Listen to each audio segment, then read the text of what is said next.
हरे कृष्णा। भारतम सर्वशास्त्रेषु भारते गीतिका वरा। शास्त्रों में कहा गया है कि सभी शास्त्रों में महाभारत सर्वश्रेष्ठ है और महाभारत में भी श्रीमद् सर्वश्रेष्ठ है। महाभारत को पंचम वेद के रूप में जाना जाता है। यदि महाभारत की तुलना एक पारिजात के पुष्प से की जाए तो श्रीमद् भगवद गीता उस पारिजात पुष्प में मधु के समान है। महाभारत में कुल 18 स्कंद हैं, 18 वॉल्यूम्स। उसमें जो छठा स्कंद है उसका नाम भीष्म पर्व है। तो भीष्म पर्व के अंतर्गत अध्याय क्रमांक 25 से 42 तक श्रीमद् भगवद गीता का ज्ञान निहित है। श्रीमती राधा रानी भगवान की अंतरंगा शक्ति है और श्रीमती राधा रानी को, जो भगवान की अंतरंगा शक्ति हैं, आश्रय विग्रह कहा जाता है और श्री कृष्ण को विषय विग्रह कहा जाता है। अर्थात भक्ति के विषय, भक्ति का जो प्रयोजन है वो श्री कृष्ण है, परंतु भक्ति को धारण करने वाली जो आश्रय स्वरूपा है वो श्रीमती राधा रानी है, जो भगवान अंतरंगा शक्ति है। तो पूर्व में हमने चर्चा की थी कि किस प्रकार श्रीमद् भगवद गीता भगवान की अंतरंगा शक्ति का ही विस्तार है। अंतरंगा शक्ति के 3 भेद होते हैं, संवित भेद होते हैं, संवित, संधिनी और ह्लादिनी। तो अंतरंगा शक्ति की जो संवित शक्ति होती है या जो चित्त शक्ति होती है उसका ही विस्तार श्रीमद् भगवद गीता है। कहने का अभिप्राय यह है कि जिस प्रकार भक्ति की आश्रय है उसी प्रकार श्रीमद् भगवद गीता भी भक्ति का आश्रय, भक्ति की आश्रय विग्रह स्वरूपा है।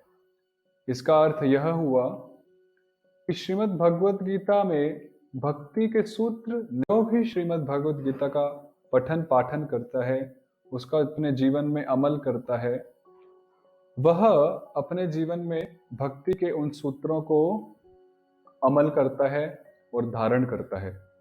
अपनी प्रकट लीला के दौरान श्री कृष्ण ने आज से 5000 लगभग 5000 वर्ष पूर्व कई असुरों का संहार किया और कई भक्तों की रक्षा की। विशेष रूप से मथुरा लीला और द्वारका लीला में एवं कुरुक्षेत्र के युद्ध के दौरान भी। इस प्रकार ने अपने भक्तों को तो प्रेम प्रदान किया ही, उनकी सहायता तो की ही, परंतु परोक्ष रूप से उन्होंने सभी दैत्यों, राक्षसों और दानवों को भी मुक्ति प्रदान करके उनका भी परम मंगल किया। इतना ही नहीं, जब जब भगवान ने अपने भक्तों में भी आसुरी प्रवृत्ति को देखा तो भगवान ने उसका भी दमन किया और इस प्रकार उन भक्तों की भी रक्षा की। जैसे भगवान ने जब इंद्र में मद नामक अनर्थ को देखा तो भगवान ने इंद्र को सबक सिखाया और इस प्रकार इंद्र की उस अनर्थ से रक्षा की। श्रील विश्वनाथ चक्रवर्ती ठाकुर समझाते हैं कि इतना सब कुछ करने के बाद भी भगवान पूर्ण रूप से संतुष्ट नहीं थे, क्योंकि अभी तो वे प्रकट थे, तो उनकी प्रकट लीला के दही हो रहा था उनकी वजह से, परंतु उनका सोचना था कि भविष्य में किस प्रकार से आसुरी प्रवृत्ति का दमन होगा और देवी प्रवृत्ति का उत्थान होगा, क्योंकि आने वाला समय कोई साधारण समय तो नहीं है, वह स्वयं कलयुग का समय है और कलयुग मतलब जिसमें अनर्थों का ही बोलबाला है। द अनर्थास आर प्रोमिनेंट। अतः भगवान ने अनर्थों का दमन और दैवीय प्रवृत्ति का उत्थान करने के लिए अर्जुन को निमित्त बना के श्रीमद् भगवद गीता का ज्ञान सुनाया। सुनाया।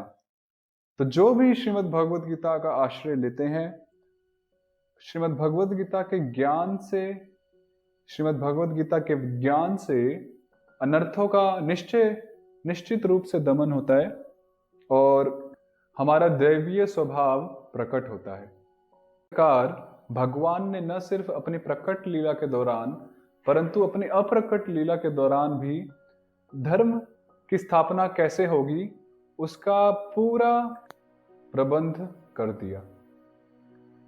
और आज उसी प्रबंध के चलते अनेकों जीव श्रीमद् भगवद गीता के ज्ञान से लाभान्वित हो रहे हैं।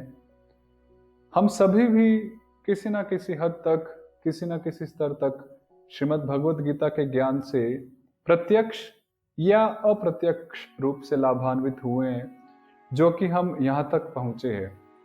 तो यह भगवान की उस इच्छा का ही फल है, उस इच्छा का ही परिणाम है जिसको सोचकर भगवान ने श्रीमद् भगवद गीता का अवतरण करवाया था। वास्तव में श्रीमद् भगवद गीता कोई सरल विषय नहीं है।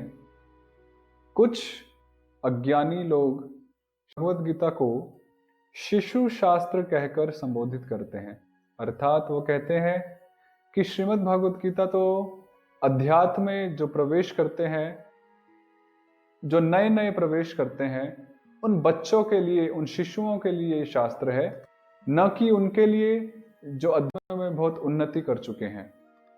परंतु ऐसे लोगों को वास्तव में श्रीमद् भगवद गीता का महात्म्य समझ में नहीं आया, क्योंकि गीता सुगीता कर्तव्या किमन्यैः शास्त्र विस्तरैः या स्वयं पद्मनाभस्य मुख पद्माद् विनिसृता। जो ग्रंथ, जो श्रीमद् भगवद गीता साक्षात श्री हरि के मुख कमल से निसृत हुई है, उसके सामने कोई दूसरा, कोई अन्य ग्रंथ कैसे टिक सकता है। तो ऐसे लोग जो कहते हैं कि श्रीमद् भगवद गीता शास्त्र है और उन्नत अध्यात्मवादियों को और उन्नत स्तर के ग्रंथ पढ़ने चाहिए, वेदांतों का अध्ययन करना चाहिए, वेदों का अध्ययन करना चाहिए, तो वह एकदम गलत है और अपूर्ण ज्ञान है। इसलिए श्रीमद् भगवद गीता को सही माध्यम से समझना बहुत अनिवार्य है, और वह सही माध्यम गुरु शिष्य परंपरा है। और गुरु शिष्य परंपरा में जो प्रामाणिक गुरु, प्रामाणिक आचार्य, प्रामाणिक साधु होते हैं, उन्हीं के द्वारा, केवल उन्हीं के द्वारा ही हम श्रीमद् भगवद गीता के यथार्थ अर्थ को समझ सकते हैं। अन्यथा श्रीमद् भगवद गीता एक ओपन सीक्रेट है। ये ओपन भी है सबके लिए, पर साथ ही साथ यदि सही परंपरा में नहीं स्वीकारा जाए तो श्रीमद् भगवद गीता किसी को भी समझ में नहीं आएगी।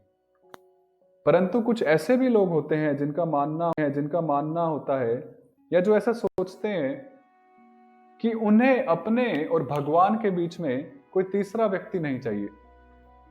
उन्हें कोई तीसरा व्यक्ति अर्थात कोई साधु, कोई गुरु नहीं चाहिए।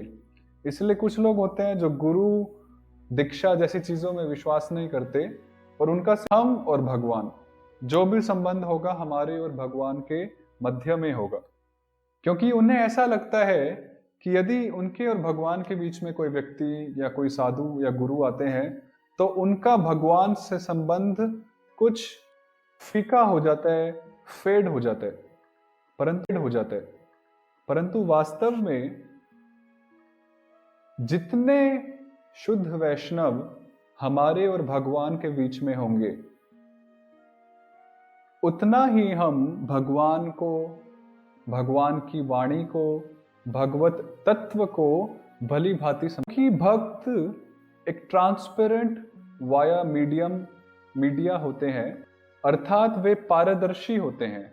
जिस प्रकार एक शीशा पारदर्शी ट्रांसपेरेंट होता है और हम शीशे के दूसरे पार क्या वस्तु रखी है उसको यथारूप देख सकते हैं, उसी तरह गुरु, शुद्ध वैष्णव, साधुओं के द्वारा हम भगवान को यथारूप देख सकते हैं, भगवान को यथारूप समझ सकते हैं।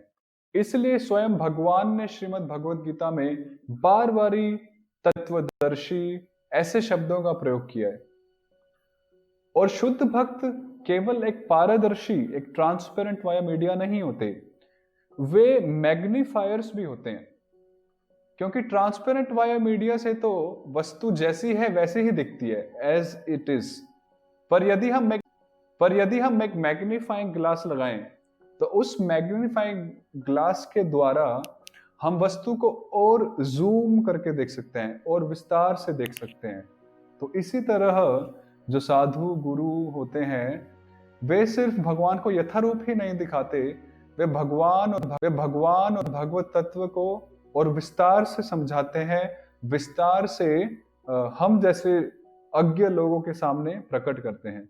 इसलिए ऐसे गुरु और ऐसे साधु व्यास देव के प्रतिनिधि कहलाते हैं, क्योंकि वो भगवत तत्व का विस्तार करते हैं हम जैसे जीवों के लिए।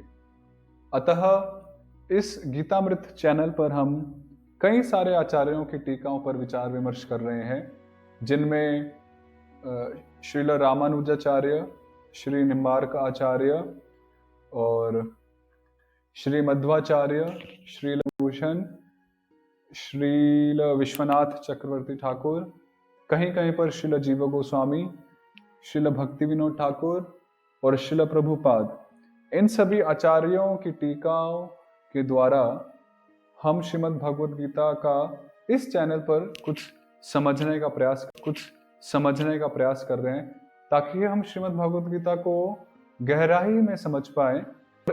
इससे न सिर्फ हमारी बुद्धि का पोषण होगा, परंतु हमारी आत्मा का भी पोषण होगा।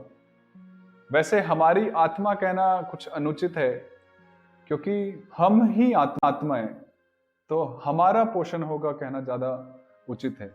इसलिए श्रीमद् भगवद गीता का ज्ञान आत्मा की खुराक है, आत्मा का खाना है, और जितना अधिक हम आत्मा को उसका खाद्य पदार्थ देंगे, उतना अधिक